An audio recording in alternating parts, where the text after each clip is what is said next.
بسم الله والحمد لله والصلاة والسلام على رسول الله وعلى آله وصحبه ومن والاه أما بعد وبأسانيدنا إلى الإمام أبي زكريا يحيى بن شرف النووي الدمشقي رحمه الله تعالى في كتابه رياض الصالحين. رياض الصالحين کی منگا شروع باب الأمر بأداء الأمانة کی وعن أبي خبيب بضم الخاء المعجمة د ابو خبيب نه روایت ده. خبيب په ضمه د خاصره خاله پیش ورکه. عبد الله ابن الزبير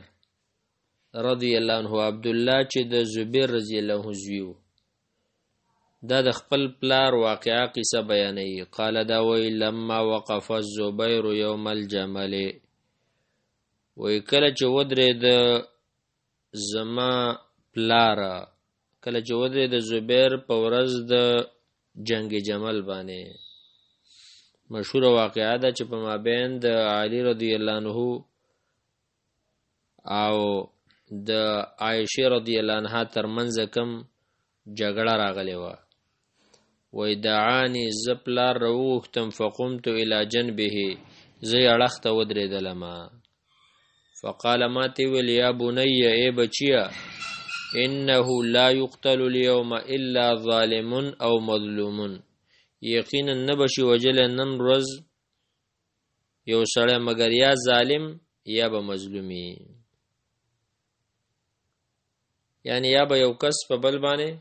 ظلم کوي، نو څوک چې ظلم کوي ظالم شي کنه، بچا چې کوي مظلوم شي، بس سړی به یا ظالم یا به مظلومی.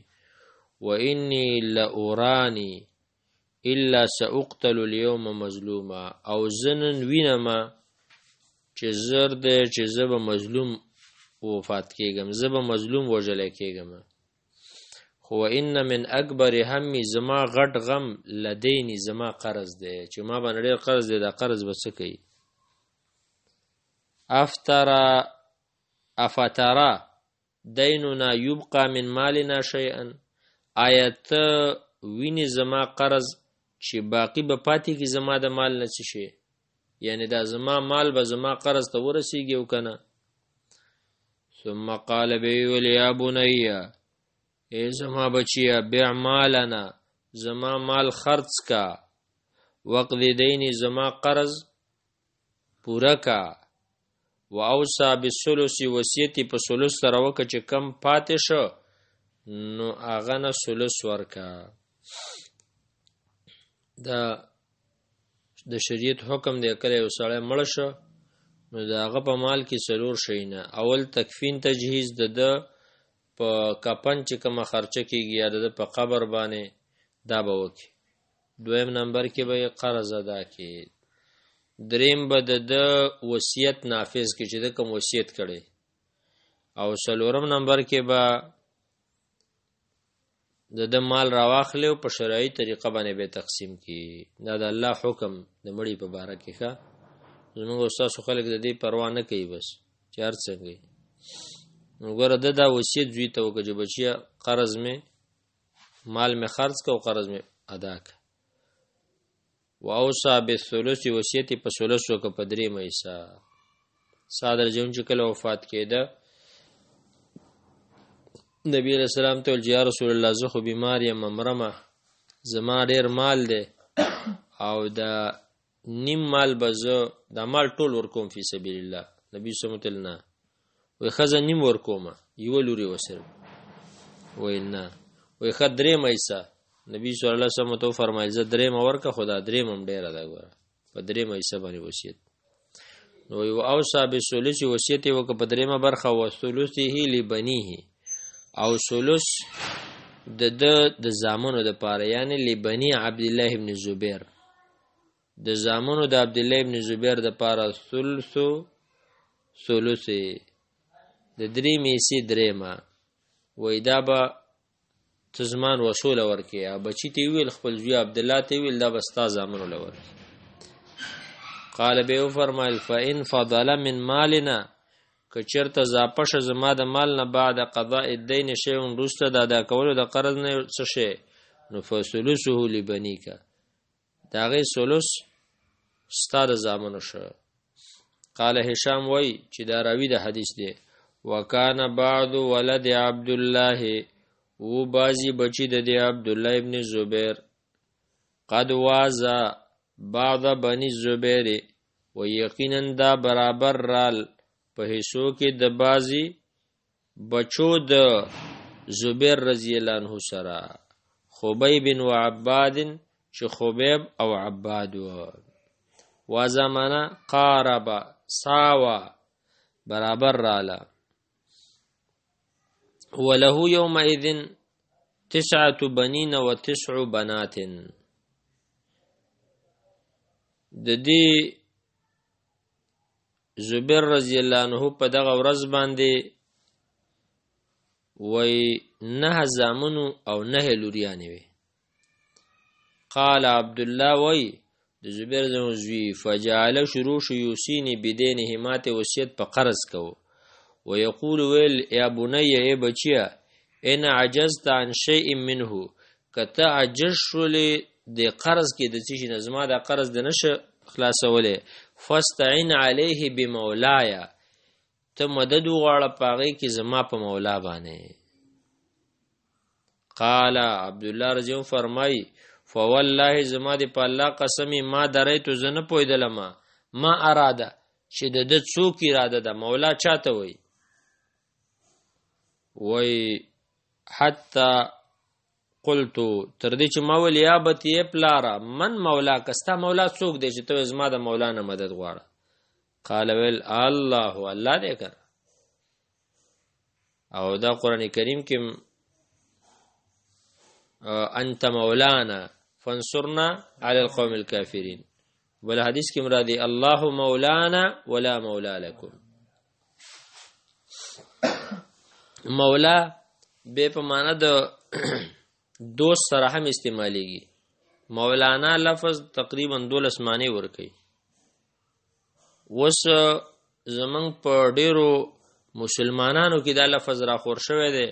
او اصل د شیعاګانو نه چې هغه علي رجون ته مولا وي مولا علي مشکل کوشا هغه بار دسی وي هغه بدل معنا اخلي ګره ال تاغیو د مولا علي مشکل کوشا معنا داخلي چې یعنی علي رجو زمنګ مددگار دی. تاسو وګورئ کنه کله چې دا وټونه او پروګرام یې نو دیو د لیکلي او دا مخبل کتلې دی دیوالونو باندې چې لیکلي یا علي یا شیر خدا میری کشتی پار لگا دینا علی د الله شیر زما کشتی پوری باسی او علی مولا مشکل کشا. پنجاب کې یو کسو ما خاصه کېناست خبرې کولې نو بس صحیح خبرو کې به بار دا ویل علی مولا مشکل کشا نے فرمایا. ورته مول ماله ته سنی کې شیعه نسله برک شماته ماته ویلې مال تپوس کوم سنی کې شیعه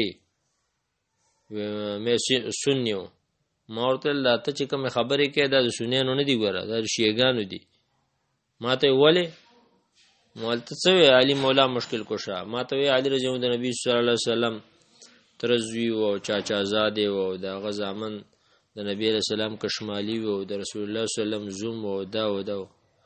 موته 400 خو مدد برچانه غواړي د الله نه دا غلط عقیده ده. نو عبد الله رضی الله فرمایي چې ما ته کله پلار ویل چې قرض د نشه خلاصولې زما د مولانا مدد وغواړه مال چې مولا به سوق مال چې پلار استا مولا سوق دی چې الله دې کنه. قال دا وای جنگ احد کې چې کله ابو سفیان اوازونه کول چې اعلو هبل او دغه ول جلن العزا ولا عزا لكم نبی رسول الله الجواب ولا ورکه چې الله مولانا ولا مولا لكم الله زمون مددگار دې تاسو مولا نشته. قال دا وای دا عبد الله فوالله زما دې په الله قسم ما وقعت في قربه من دينه زنیم واقع شو په یو غم د قرض کې هلا قلت مگر ما ویل یا مولا الزبير اے د زبیر مولا اقضي عنه دينه ددن دا قرض ادا کی وي فيقضيه استب الله ختم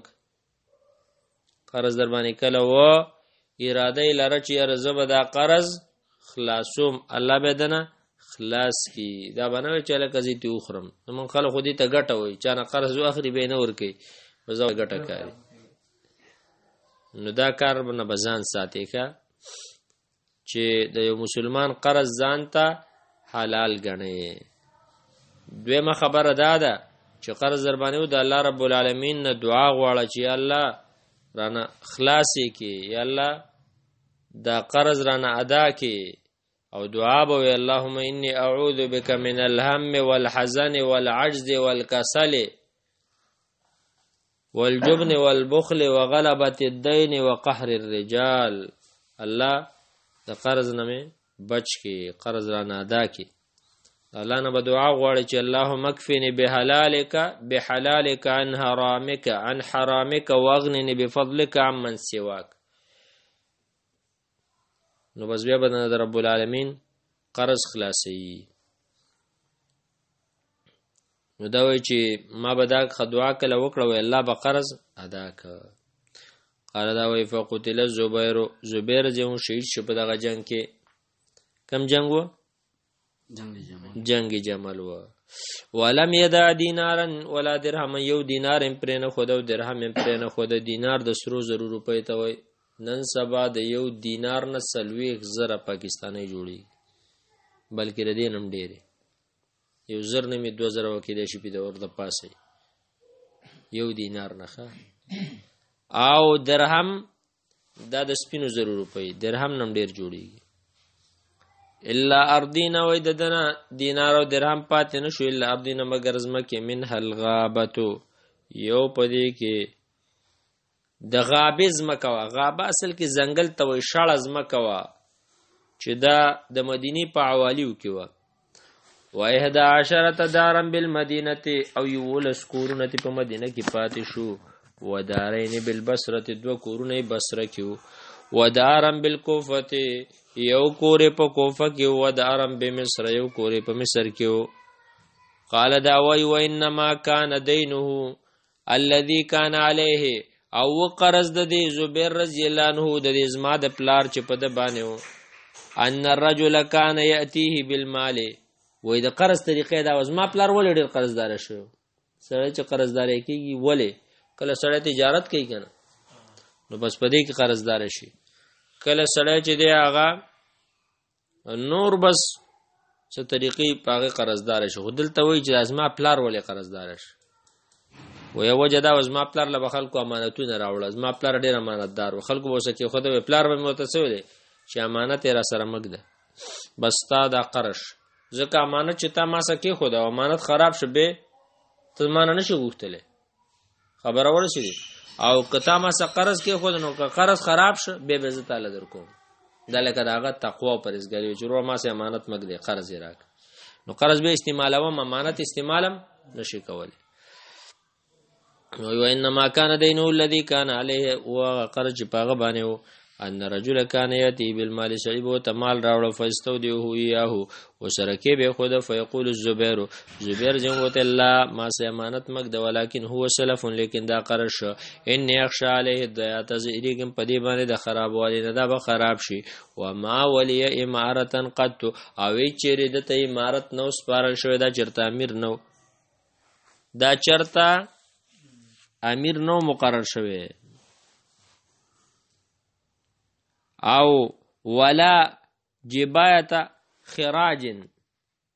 او نه چرتا زموار د ټیکس ټاکل شوی دا ټیکسونه راغونډي ولا شی ان بل شی الا يكون في غزو مع رسول الله صلى الله عليه وسلم مگر دا په غزا کې د رسول الله سره او مع ابي بکر یا د ابو بکر سره او عمر یا د عمر جو سره او عثمان رضی الله عنهم یا د عثمان رضی الله سره قال عبد الله واي فحسبت ما كان عليه ما حساب کړه هغه چې په د باندې من دین قرض ما په پلار باندې فوجدت مندمه ک الفين ومئتي الف دولک ومئتي الف او 200 لک دغه و200 الف یعنی 2 اشلاک مجموعه برابرېږي میاتی 200 الف زره 200 زره برابریږي الفی الفن 2000 راواخله په زرو کې ضرب کا شل لکه دا شو او میاتی الفن او 2 لکه په ور د پاسه که څو شو 2 لکه زما په پلار باندې 2 لکه روپۍ قرض و هغه وخت ښه او کوم روپۍ و فلقي حکیم ابن حزام نو مخامخ شو حکیم ابن حزام د عبد الله ابن زبیر سره وای ما سره د حکیم ابن حزام مخامخ شو فقال ما تولي ابن اخي اورار كم على اخي من الدين زما پرور باندې څومره قرض دی وی فکتمته ما ته پټ کوم ولبرکه کزو ته دا نه م چې دا 2 لکه دی وقلت ما ورته لرمئه الف یو لک روپۍ دی په قال غول ما اراكم وی کله چې ورته ما دا ویلې چې وقلت فقال حكيم والله ما ارى اموالكم قسم بالله زنين مستاسو مالونه تسع هذه چې دي ته ورسیږي مستاسو مال خو 1 لک روپۍ نه کوي وقال عبد الله وما ورته ویلې اے کاکا ارایتک خبر را ک ان كانت 1100 کپه 2 لک نو بیا بسې قال غول ما راکم زما دا ګمان نشته تطيقون هذا چې تاسو بر دې طاقت ولرئ خو فین عجزتم عن شيء منه که تاسو عجز شوي د یو شي ددنه نو فاستعینوا بی تاسو څه وکئ زمانه مدد وغواړئ عزت دا تاسو نشئ خلاصولی خو کمزوري شوي کم قرضدار ډېر په عذابولی نو بیا ماته ووایي قال دا وی وکان الزبیر قد اشترى الغابة ب70 و100 وی و زبیر رضی الله عنه قد اشترى الغابة اغه غابه غستی و د غابې زمکه ب70 و100 په 1 لک او 1000 باندې فباها عبد الله خرڅ کړه ب 1600 په 14 لک روپۍ باندې عبد الله د غزمکه خرڅ کړه زوی دی په 1 لک او 1000 پلار یې غستی و د خرڅ کړه په سو باندې 14 لک ثم قام به ودرد فقال وی فرمایل من كان له على الزبير شيء د چا چې په زبیر باندې قرضی فليوافنا بالغابه نو سدي وکي من سره د مخامخ شي غابه کی فاتاه نو ورته راغی عبد الله ابن جعفر وكان له على الزبير داغه په زبیر باندې وی 400,000 سلور لک روپۍ وقال لي عبد الله تی ویلي ان شئتم کستا زخو هی ترکتها لكم زبت پریدم قال عبد الله تعالی لا می پریدا قال الفین شئتم کستا زخو هی جعلتموها نو تعذب وغرزم جعلتموها فيما تؤخرون ان اخرتم زبتا سو وغرزم پای کې چې تاسو رسته کوي ک چرته رسته کوي یعنی خیر مال رسته راکې فقال عبد الله تعالی قال والفقطعوا لي قطعه نو مال بس یو برخه د زمکه نه پریکا قال عبد الله تعالی کا منها هنا الى هنا استاد دي جن دي پر زمکه شور زلور لکرو پو وبا عبد الله منها نو عبد الله خرڅ کړه فقدان هو دینه نو داغه داغه قرض پورا کوا او فاو پوره ولا ورک وبقي من 4 سمن او باقی پاتې شو داغه نه سلور برخه و نصفونو نیمه سلور نیمه فقدم راغ على معاويه رجو تو عنده عمر ابن عمرو بن عثمان داغه سلام ابن عثمان و او منذر ابن زبير و او ابن زمعو فقال له معاويه رجو تو الكم قومت الغابه سمرتا سو قیمت الغابه قال غول كل سهم حرا برخه ب100,000 په 1 لک روپۍ قال الكم بقي من سمر پاتې قال غوتل 4 سمن ونصف سلور نیمه وقال المنذر ابن زبير وقد اخذت منها سهما يقين ما دين یو برخه واغسته ب100,000 په 1 لک باندې قال عمرو بن عثمان وقد اخذت منها سهما ب100,000 يرى یو برخه زما په 1 لک باندې وقال ابن زما وقد اخذت سهما ب100,000 دا بل برخه زما په 1 لک روپۍ فقال معاويه جو فرمایل کم بقي من وسم سمره برخه پاتې شو قال ول سهم ونصف سهم یونیما قال غویل قد اخذته ب50 و100,000 بس دا ما په 1.5 لک باندې واغستا. قال دا وی وبا عبد الله ابن جعفر خرڅ کړ عبد الله ابن جعفر نصیبه خپل برخه من معاویه په معاویه رضی الله باندې ب600,000 په سو باندې ب600,000 په شپږ لک باندې 600,000. فلما فرغ ابن زبیر من قضاء دینه کله چې فارغ شو ابن زبیر عبد الله ابن زبیر د قرض د ادا کولونه قال بن زبیر ویل اقسم بیننا میراثنا و زمنګ منځ کې میراث تقسیم کا اول قرض ادا ک نو قرض با کوشش دا کې چې اول ادا کی سره به کوشش دا کې ځامنه پر دې قرض روان لې نبی رسول الله بدا کس جنازه نه کوله چا باندې قرض. حدیث کې راځي شهید ته الله سره معاف کوي خو قرض نه معاف کیږي. چا به ذمہواری د قرض واغسته به نبی رسول الله جنازه په هغه باندې کوله. د الله نه بسره دعا غواړي چې الله منګه د قرض نه وساتي. خو بیا هم دنیا ده نو سره ډېر قرضدار کیږي. دا وګوره کریم موږ سناس دي تا باندې څومره قرض دی رښتې وایي 60,000 تا باندې څومره دی دا بیخي تا باندې امای 2000 روپۍ دی خو ما بل چا دی ستا بل چا دی تا باندې تا باندې و تا پلار نه قرض نه دی پاتې ټولم خلاص کړي نعمت تا باندې ما باندې شته دی لکه ښه ډېر زه به ته نه یاره یو 8,00,000 روپۍ خو شته نو ګوره نه مړه د 8,00,000 چې دی ته خو هېڅ شی هم نه دی په منډه خلاصېږي. نو وایي چې فلما فرغ ابن زبیر من قضاء دینه قال ابن زبیر اقسم بیننا میراثنا قال غویل والله قسم په الله لا اقسم بینکم زستا سومنس کې دا میراث نه تقسیم ماته انا دی بالموسم 40 سنینا تر دې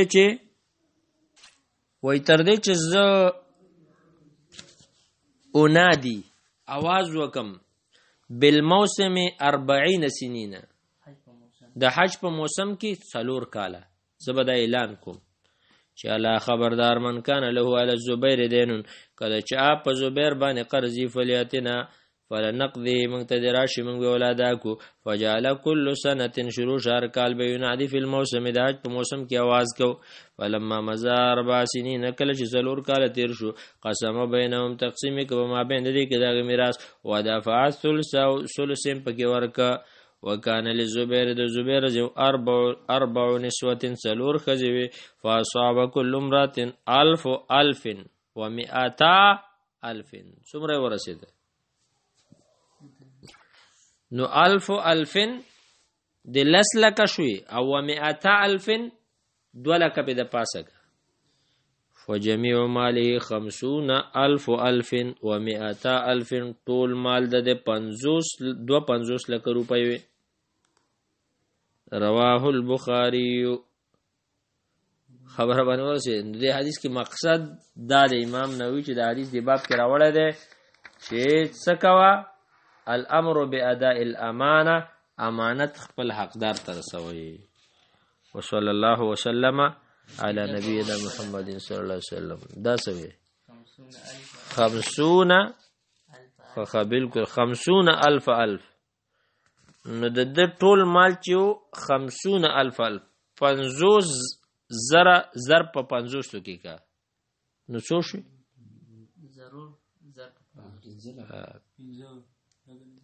50,000 ضرب په 0 کې کا 0 کې 100,000 څو کروڑه شوي 15 کروڑه او 2,00,000 روپۍ ښه د